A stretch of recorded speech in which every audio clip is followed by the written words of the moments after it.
Welcome back to another episode of Under the Sun Sports. We're going to get into some Sixers talk. I know Chris was just on the edge of his seat trying to figure out what we're going to jump into. Spoiler alert, it's Sixers. First segment here. In the wake of their injuries, we know Embiid got his ankle. We know Simmons out for the season with the knee. There's a lot of questions about their future. What do we do? Is the process over? And we felt like we just had to bring it to the show and find out a couple things, how we're feeling about the Sixers right now and what each one of us individually would do or what we want to see the Sixers do. If we were Elton Brand, what kind of moves would we make going forward? Would we trade? Would we look to acquire draft picks, process two, new coaches, same, run it back? Who knows? I'm gonna kick it over to Chris first. By the way, Chris is also our producer of the show, and as always we're joined by Mike Chicheri, who is our editor, and I'm Pat, your host for this particular segment. So I'm gonna kick it over to Chris. Tell us a little bit about your thoughts on the Sixers. So I think they're in trouble.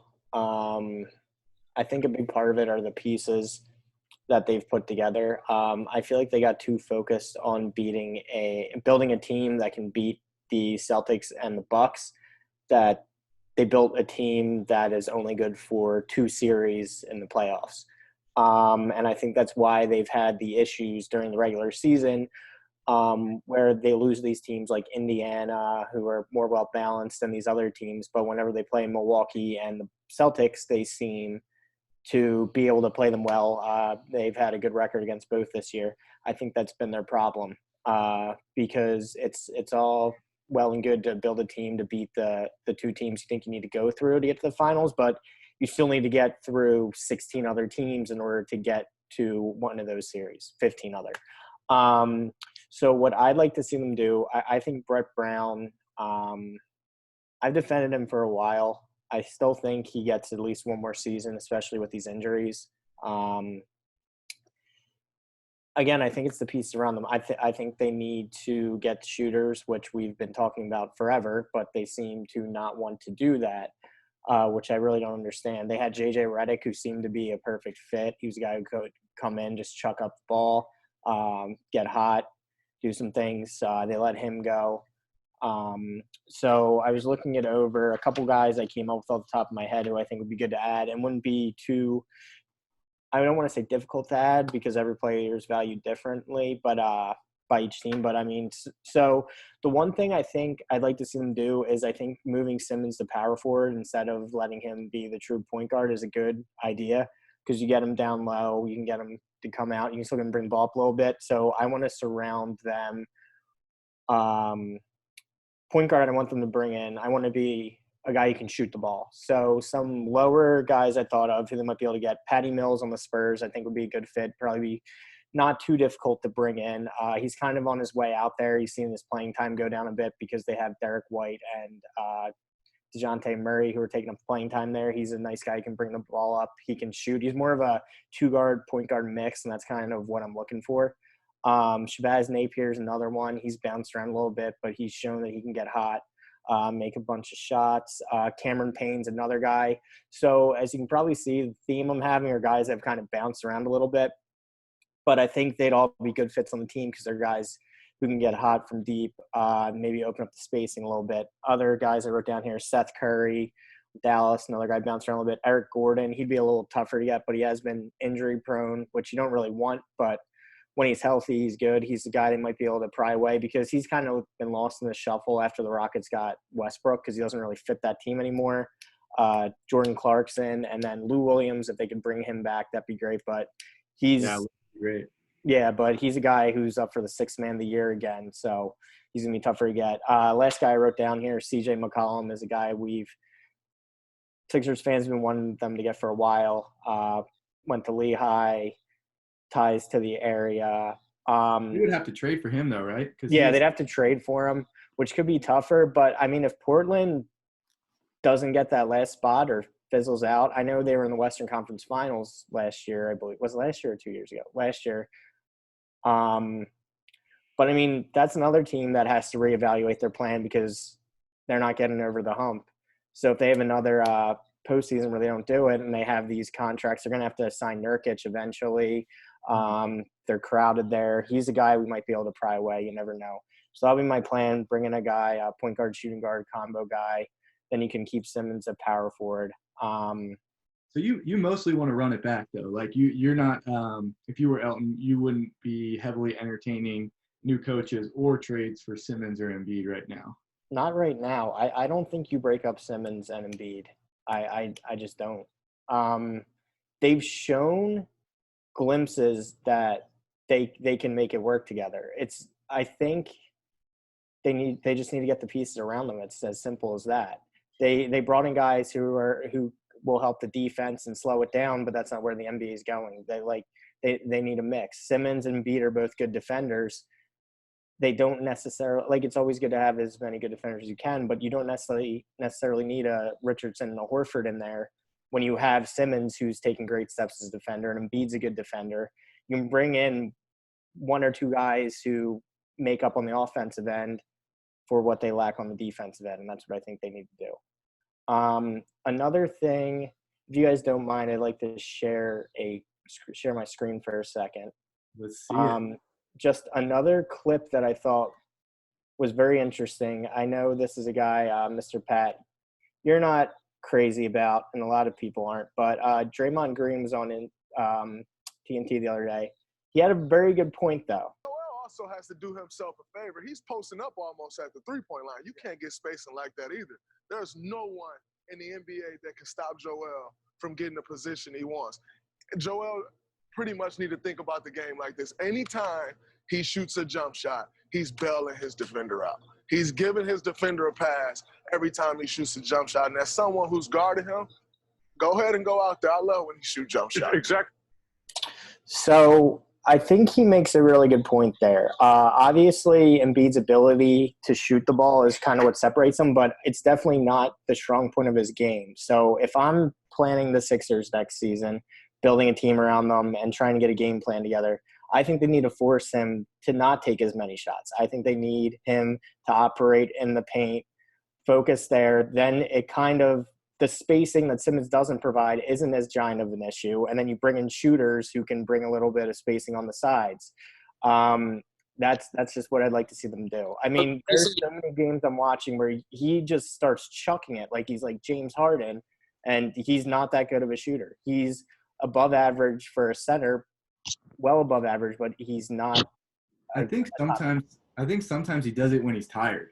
Like when he's not the most well-conditioned big man or player, and he'll go post people up once or twice, and then it just feels like he settles because he's like, that seems like a lot of work. And I don't know if three-pointers from the top of the arc that you're talking about? Yeah, I do think it's good that he shoots him because it makes his guy come off of him and he can get a little bit get one dribble pass and then post up with his back to the basket from there, and it gives him a little bit of space to do that. But I agree, he shoots too much. I think most Sixers analysts would agree that he needs to be more dominant in the post because he can be. So do you think just getting shooters in here is going to be something that's going to help evolve his game and help everybody else come around it? Like is that the main problem now, that they don't have shooters? Because if you bring in guys that can shoot, like JJ Redick, for example, he's a shooter. He's an offensive. He contributes offensively. He can hit threes, but the defense was not what he was known for, right? So are you going to bring shooters in here and then all of a sudden say, oh, well, now we're lacking on defense. We need a Richardson. We need a Horford. Is it going to be the case of we're fixing this, but now we're exposing that? Who's the number? Like Chris, you mentioned a lot of players, or maybe Pat, you'd even know, who's the number one player who can hit all these things and finally help this Embiid, Simmons chemistry take them to the next level? Well, here's the thing. I don't necessarily – I see what you're saying, and I agree to it a point, but that was before Simmons really showed this year just how great of a defender he can be.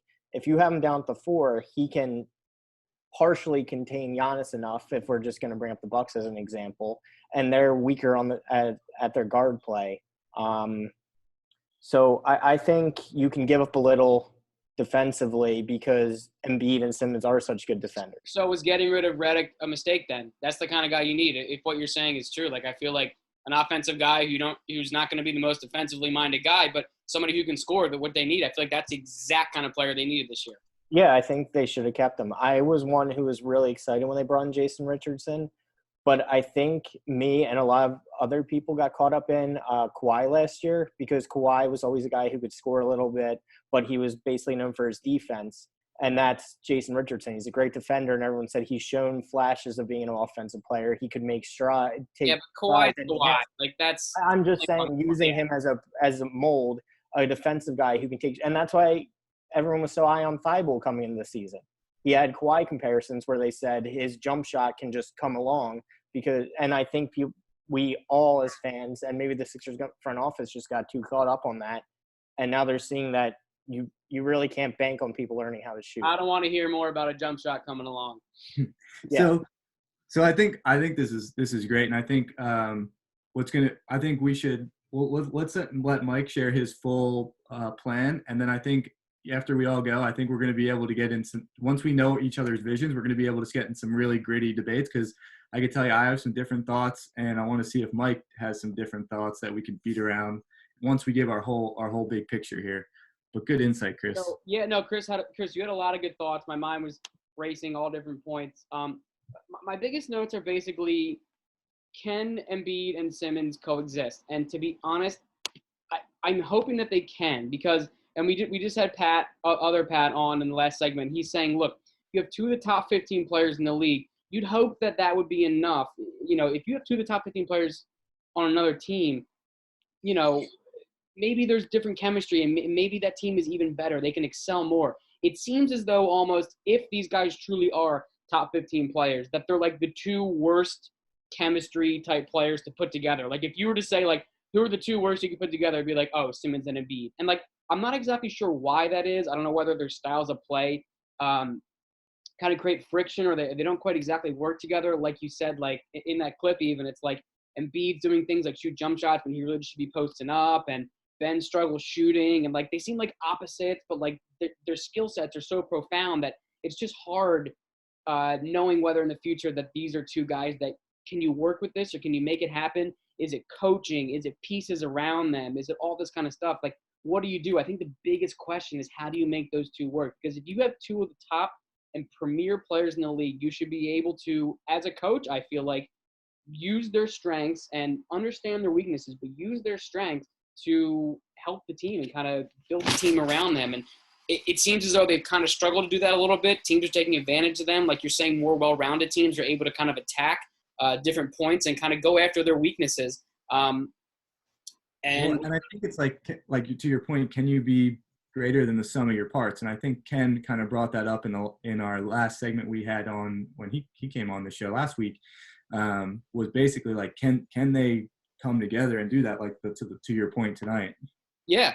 I mean, and that's the big question. And it comes down to, what is it? I mean, is Brett Brown going to get another chance? Like, does another coach come in here and we see different sides of these players? Are they going to plug in a couple new guys, and all of a sudden the lineups change? I don't know. I mean, I feel like you can compete in the East. I feel like they're close. They're not too far off. Like to me in basketball, it's like, and for some reason I always think of the Celtics, the year that they won that, it was like 08, 09, something like that. Like, they were garbage, and I understand they go out and add three of the premier players in the league, but like, I feel like basketball is the one sport where you can really turn it around quickly. And like, the Sixers already have a really solid mold, and it's like they're just not living up to this. So like, to me, it feels like maybe a coaching change, maybe a couple guys who might fit a little bit better. You can get in here and all of a sudden, like, you can compete. Like, they're what, like the 6th seed right now? I just feel like there's more talent on the roster than that. And I feel like they're not far off. I don't think they should implode this thing. I think they need to add a shooter. And I don't think it's worth blowing up or trading one of those big guys to get more picks, because then you're just resetting this whole process. And who knows if you're going to be able to get back to this talent level that you have right now if you do that and you reset. So I think they should stay the course. I think maybe a coaching change might finally be time. To be honest, I don't know. The Sixers are kind of perplexing. I think it's just more about, the state of the league and, where they go in the future and how they handle things. But, yeah, I'm a little confused with their situation. What do you guys think? Yeah, just real quick, you had a really good point there that I agree with. I agree they shouldn't blow it up either. And I thought a really good point you had was you're like, you get these draft picks and you start all over and you don't know that you're going to get the same quality of player. I mean, the Sixers proved that. They didn't want Embiid. They wanted Wiggins, and Embiid was hurt. And they didn't end up getting the first or second pick and were stuck with Embiid. So they would have taken Wiggins if they had the first pick. He wouldn't have hit. He didn't live up to his potential. Okafor, same thing happened. He fell to them. He didn't live up to his potential. Fultz, we all know, didn't live up to his potential. So 2 out of the 4 picks they had, top 3 picks with getting Simmons, panned out. And one of them, again, with Embiid, they lucked into. So you don't – just because you have these top picks doesn't mean you're guaranteed to get a top player. Yeah, we've been historically bad on that. I don't think we can use our shortcomings as an indicator for like trading for future draft picks, especially because like most of the draft picks that we're going to get, like a lot of times they're not going to be a 1, 2, or 3, right? We're going to be looking a little bit later in the draft, and you're not going to be looking for that like, oh, can this guy become like a superstar, future Giannis type of player? It's more of like, can they help my team while they're on a cheap deal? Because right now, I think what we're up against is it's not the debate of like, is Simmons and Embiid and are they worthy of being like max players, but are they being worthy of being max players on the same team? Because that's my whole problem from it. And I got kind of a off the beat take on this. So I want to see if Mike, did you pretty much wrap up, or you want to give it? Pretty much wrapped up. I kind of ended it, and I'm a little perplexed. I hope they address something in the offseason. I think they need a tinker, not a blow up. Yeah. Okay. So I'm gonna go blow up here. A little bit to be a contrarian for this show, because I would be okay if they did the plan, either one of the plans that you guys said there, which is basically the same plan, is keep your core and get some more shooters and try to utilize what your assets that you have a little bit more efficiently. I'm just kind of like fed up with the process, to be honest. And I was kind of disappointed at the injuries. One, of course, because we don't get to watch him for the rest of this year, and we just waited 5 months to watch him play. But 2, because I feel like it buys him more time. And if it's not going to work, I would rather just not work right away. Did we lose Mike? No, I'm here. Oh, he's still there. Okay. Yeah, so if it's not going to work, I would rather just not work right now, which I think is basically what had been happening. So we know, let's not delay the inevitable. If we're going to blow up the team, because the problem is, like you guys both mentioned and Pat mentioned earlier, that Embiid is like a generational talent, right? He's a top 5 to 10 player in the league, definitely top 10. You can argue a little higher if you want. But he could definitely be a top 5 player the next year or two. And it's like, with his size and his conditioning, it's like he might only have 3 years left, like a really good, like in his prime. He's 26. So, once a guy that size gets close to 30, like, so my whole thing with Simmons is how long are we going to wait for him to learn to shoot? Like, I'm about done with it. And I'm hesitant to put this on tape because I feel like he's going to figure it out, and he's going to be, a generational talent. He's going to be one of like the all-time greats, but how long do we got to wait for that to happen?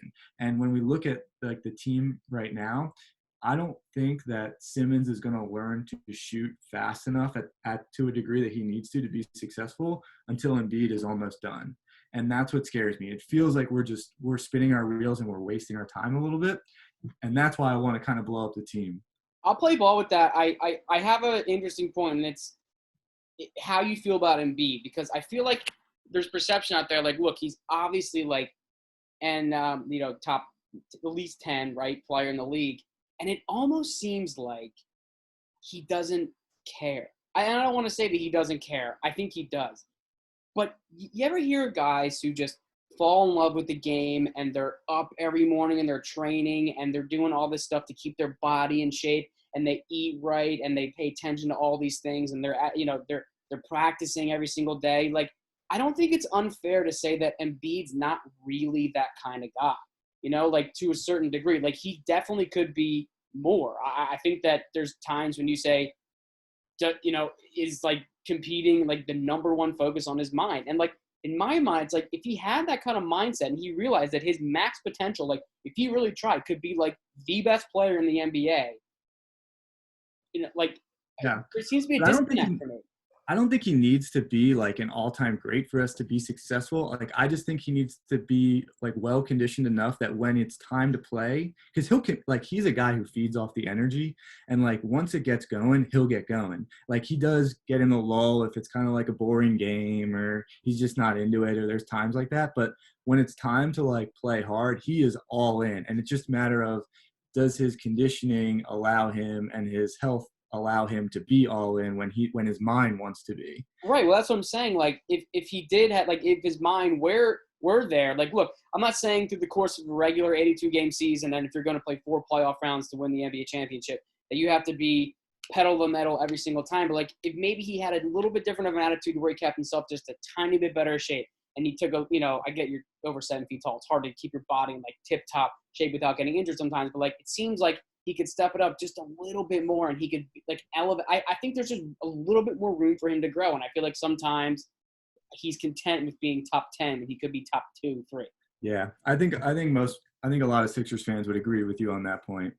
So here's how I'm going to blow up the team, though, because I think it's one thing to say you're going to do it, but it's another to actually figure out, I think, how you're going to do it. And I think I don't know that I would trade Simmons, but I would be open to it. And I know a lot of people are not open to it. And I don't think I would.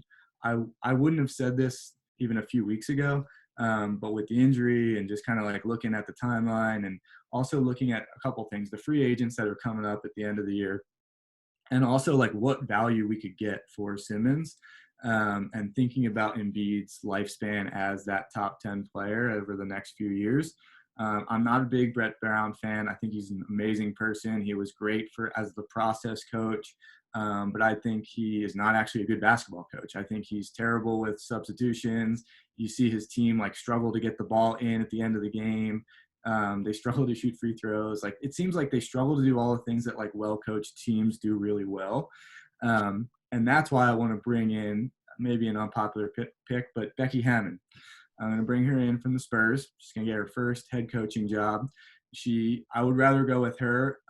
Most of the other people on the list are, old dudes who have been in the league for a while and have losing records, right? Because none of the teams with winning records are losing their jobs. It's all losing records. So you get a coach who I think is a winner, and that she comes from that winner mentality, that Greg Popovich mentality, and she's learned under one of the best coaches. I think she deserves a chance, and I don't think any of the other people really stand out to me. So Becky Hammon's going to be my coach. I'm going to entertain some trade options for Simmons, and that could go a bunch of different ways. A team that kept popping up when I was researching this was the Bulls. Chris Dunn, Mark Markkanen, Zach LaVine. There's a bunch of players in there. The Bulls really aren't working, but they got all this talent. Like, can we somehow swap? It seems like they're a likely candidate. We could also probably get some picks. Like, say we got like a Laurie, a Chris Dunn, and a first and a second round pick for like a Simmons, and we could maybe even unload Al Horford in that, right? So say that's our pick, because now we got some cap space because Chris Dunn's not going to be a max player, and the 2 rookie picks on there is going to give us some space. A free agent I would like to see in that situation is actually Gordon Hayward.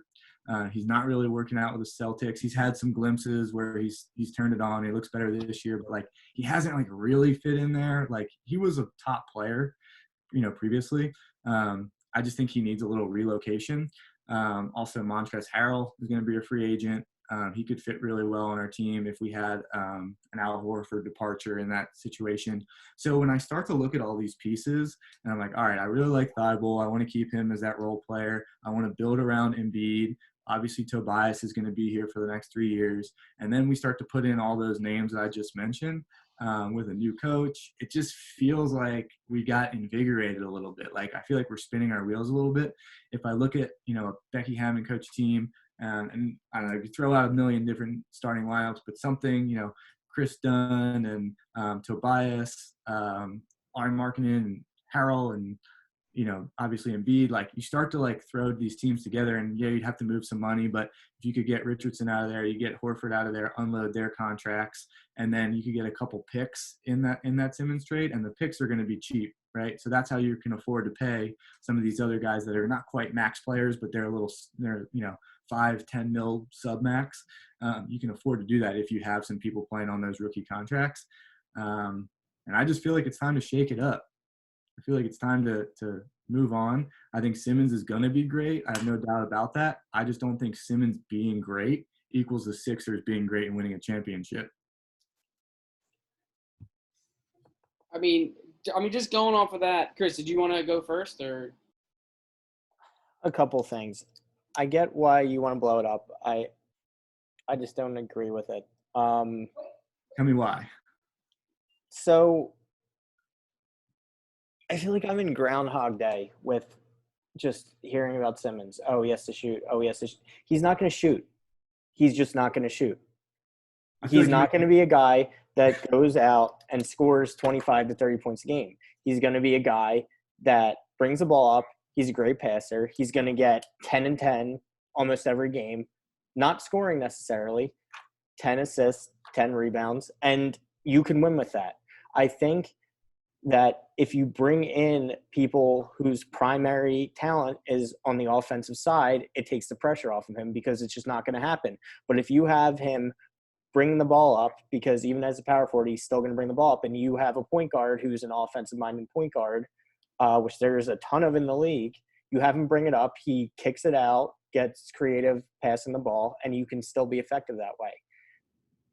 That's why I just don't think you move. How do you win at the end of the games with him on the court, though? Because that seems because he's not going to be the guy. He's not going to be Kobe Bryant. He's not going to be a guy you give the ball and he hits that cold-blooded last-minute shot. And you don't need him. If you can bring in shooters around him, you don't need him to do that. Does he have to have the ball? Because he has to. If he's going to play some sort of role and he can't shoot, then he needs to be the guy passing, right? So he has to get the ball in his hands. So at some point, there's an opportunity to foul because he hasn't been shooting and he's still been getting hack-a-ben, right? So like, how do we stop that? And to me, it's like if you're going to be a max player in the NBA, you can't be a liability. There was games we had him on the bench and TJ McConnell playing over him, like, because that's how Brett felt. And that's either an indictment on Ben or it's an indictment on Brett. One way or the other, you can't like that, right? You can't have it both ways and say, I like Brett, I like Ben, but Ben's on the bench at the end of the game when TJ McConnell's in. Well, all right. I have a quick point just to the Ben Simmons thing. Pat, at one point in your when you were making your point, you were saying that if he can learn to shoot, he could be one of the greatest players of all time. Yeah.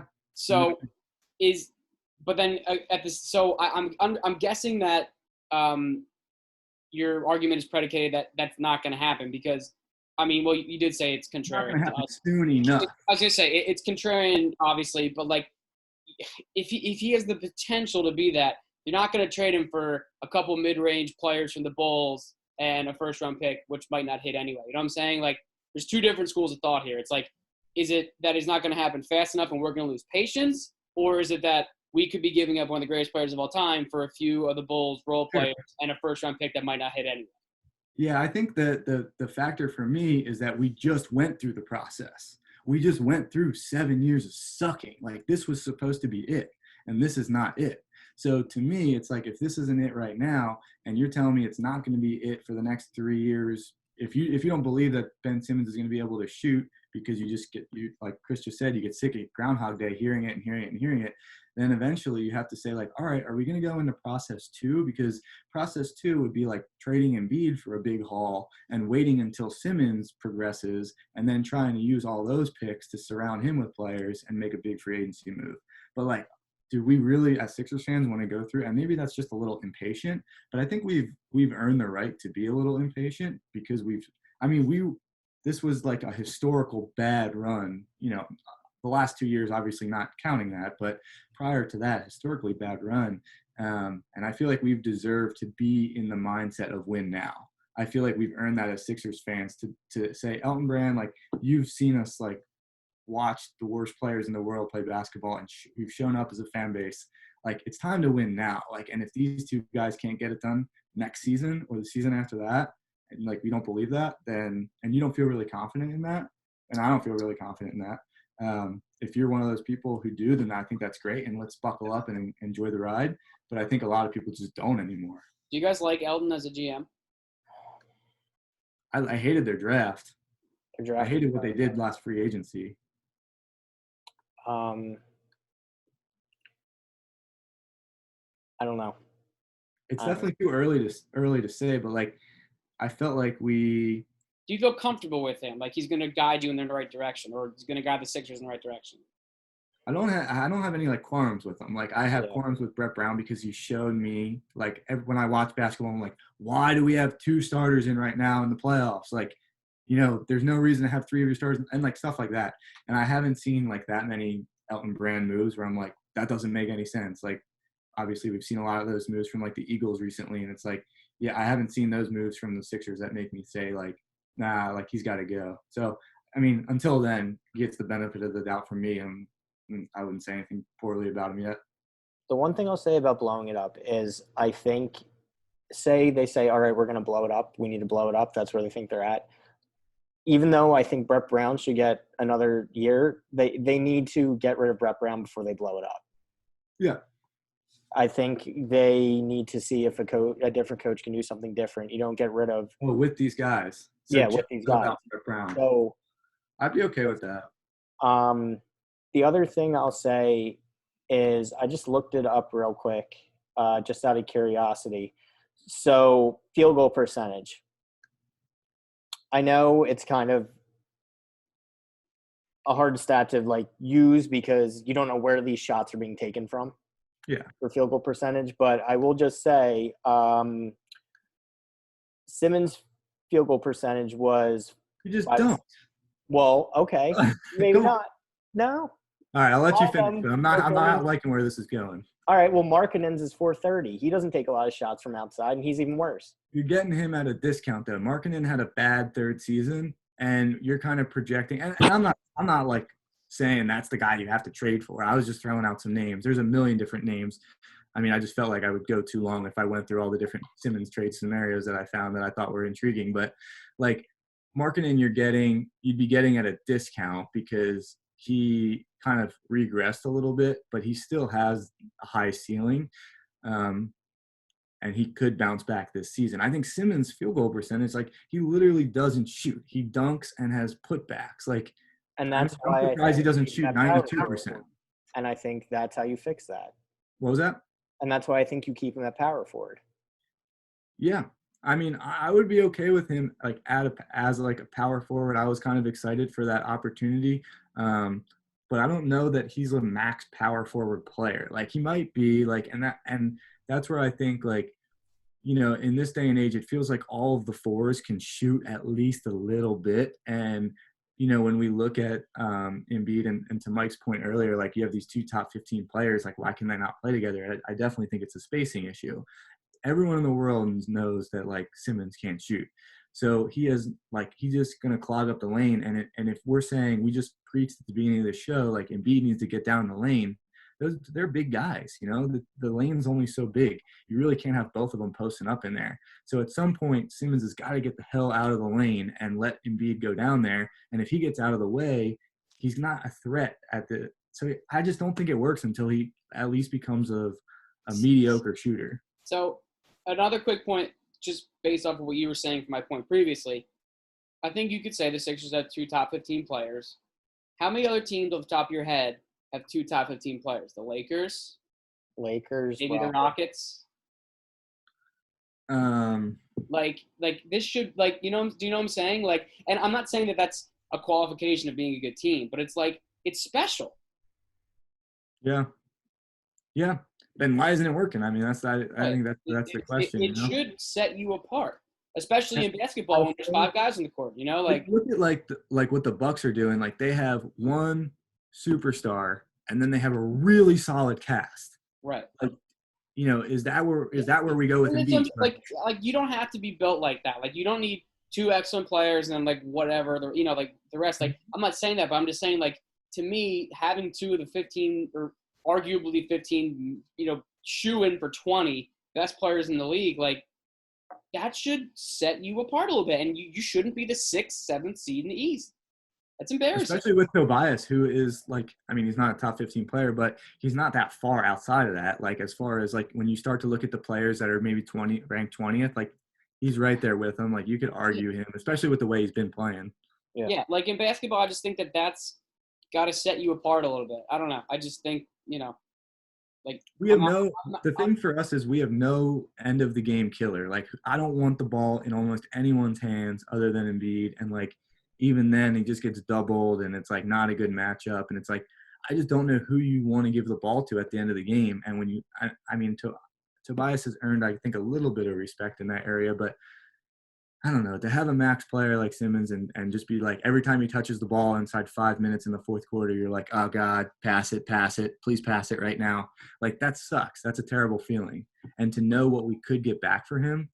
But again, I hear what you're saying. Like, if he does figure it out and he learns to shoot, like, it's a wrap. Like, he's going to be filthy because it just is going to make him be able to do the rest of his game that he's so good at. It's going to free all of that up, you know? Here's a quick question just kind of before we run out of time a little bit. Mm-hmm. Does any top – sorry about that. Does any top 15, 20, 25, marquee player in the league have as glaring of a deficiency as Ben Simmons does?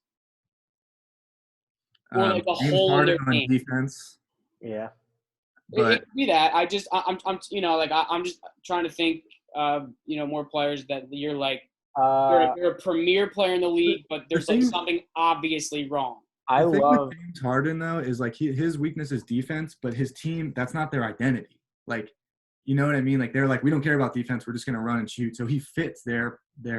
So is that a question of a coach adapting a player's abilities and strengths and weaknesses to that team? Because like, the Rockets are going to run and gun. That's fine. James Harden, he'll put up 45 a game. If he lets people go, whatever, we'll beat people 117, 116, or 130, whatever. High scoring games that I'm getting at. Like, is this a coaching thing where it's like you got to make this work? Yeah, we got less than a minute. I'll let Chris wrap it up. I just last thing I'm gonna throw in there. I just think the biggest issue that happened with this team is Fultz. Fultz was supposed to be that guy who could shoot, and they put a lot into him, and that killed them. I mean, that year, if they kept the pick they had, they probably would have ended up with Jason Tatum, and we'd be probably having a different conversation. It's sad to think about. But we're about to run out of time. That was a great debate, lot to talk about, and I'm sure we're going to be able to revisit it in the future. But for now, checking off for Under the Sun Sports. Stay hot. Stay hot. Wow.